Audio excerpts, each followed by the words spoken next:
দক্ষিণ চব্বিশ পরগনার জয়নগর ১ নম্বর ব্লকের বহরুক্ষেত্র গ্রাম পঞ্চায়েতের প্রাক্তন তৃণমূল কংগ্রেসের প্রধান স্নেহাশিস নাইয়া ও উপপ্রধান মুজিবুর রহমান লস্করের লুকিয়ে রাখা ত্রাণ সামগ্রী পাচারের সময় হাতে নাতে ধরে ফেলল গ্রামবাসীরা।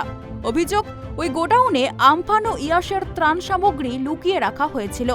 অভিযোগ, প্রাক্তন তৃণমূল পঞ্চায়েতের প্রধান এবং উপপ্রধান গরিব মানুষদের আমফান ও ইয়াসের মাল না দিয়ে হাসিমপুর প্রাইমারি স্কুলের পাশে একটি দোকান ঘর ভাড়া করে ওই মালগুলো লুকিয়ে রেখেছিলেন।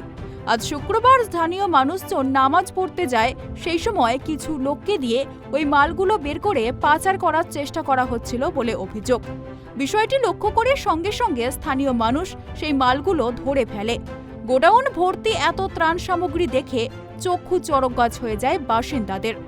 ঘটনাটি জানাজানি হতেই এলাকায় বিক্ষোভ দেখাতে শুরু করে স্থানীয় মানুষজন। ব্যাপক উত্তেজনা ছড়িয়ে পড়ে এলাকায়। খবর পেয়ে ঘটনাস্থলে পৌঁছায় জয়নগর থানার পুলিশ।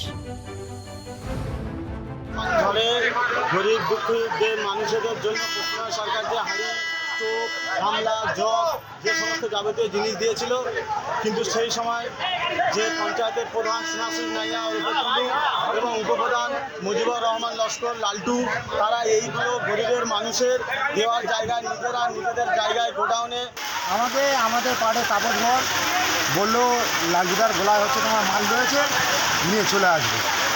কারণ সকালে 2 গাড়ি হচ্ছে তোমার নিয়ে গিয়েছিলাম মাছের খাবার, আর এই হচ্ছে বাগানশালা আমি লোড করছিলাম, আর হচ্ছে তোমার তাই দাদারা এসে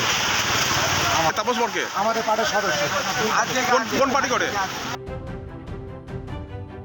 পরবর্তীতে পুলিশ মালগুলো নিয়ে চলে যাওয়ার চেষ্টা করলে স্থানীয়রা আসামিদের গ্রেপ্তার করে তারপর মালগুলো নিয়ে যেতে হবে এমনই দাবি তুলে সরব হয় এবং পুলিশের সঙ্গে রীতিমতো তর্ক বিতর্ক জুড়ে দেয়। অবশেষে পুলিশ সেই মালগুলো নিয়ে থানায় যায়। দক্ষিণ চব্বিশ পরগনা থেকে গোপাল সিলের রিপোর্ট, ট্রাইব টিভি।